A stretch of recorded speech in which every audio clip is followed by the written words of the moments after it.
Serial रिमझिम में रिमझिम के ऊपर टूट पड़ा है दुखों का पहाड़। जहाँ पे सब सही होने वाला ही था, अविक बन्ना भी मिल गए थे और समीर रिमझिम एक दूसरे को प्रपोज करने वाले ही थे। तभी अचानक से पृथ्वी चाचा सा वहाँ पे आ पहुँचे और पृथ्वी चाचा सा ने बोला है कि समीर ही इन सब के पीछे है। समीर मोहिनी ने मिलकर मुझको 2 सालों से किडनैप करके रखा हुआ है, जहाँ पे हम सबको देखने के लिए भी तरस गए और अंधेरे काल कोठरी में हमको कैद खाने में कैद करके रखने वाला समीर और मोहिनी दोनों हैं। वहाँ पे रिमझिम समीर की तरफदारी करते हुए बोलती है, नहीं चाचा सा, आप जैसा समझ रहे हैं वैसा कुछ नहीं है। समीर ऐसा नहीं कर सकता है।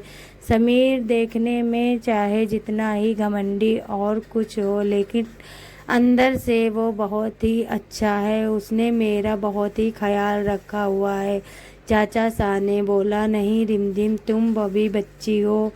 इसने राजगद्दी के लिए तुम्हारी ज़िंदगी बर्बाद कर दिया तुमसे शादी करके, और अविक बन्ना को भी इसी ने किडनैप कराया था। रिमझिम बोलती है, चाचा जी जैसा आप समझ रहे हो वैसा नहीं है।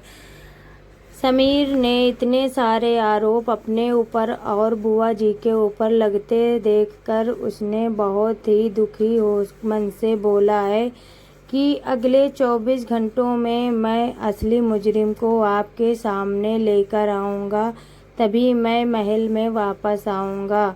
और मेरी बुआ माँ बहुत ही अच्छी हैं, वो निर्दोष हैं, वो ऐसा कभी कुछ नहीं कर सकती हैं। मैं आपको ये प्रूव करके दिखाऊँगा। पृथ्वी चाचा सा ने कहा है कि ठीक है, अगर तुम 24 घंटे में अपनी बेकसूर अपने आप को साबित कर दोगे, तभी मैं इस महल में आपको रहने दूंगा। नहीं तो मैं जो कहूँगा वो तुमको और तुम्हारी बुआ माँ को सब मानना पड़ेगा। और मैं इस शादी को नहीं मानता हूँ, क्योंकि तुमने बहला फुसला के रिमझिम से शादी कर लिया है। इसलिए जो फैसला मैं लूँगा वही तुमको मानना पड़ेगा।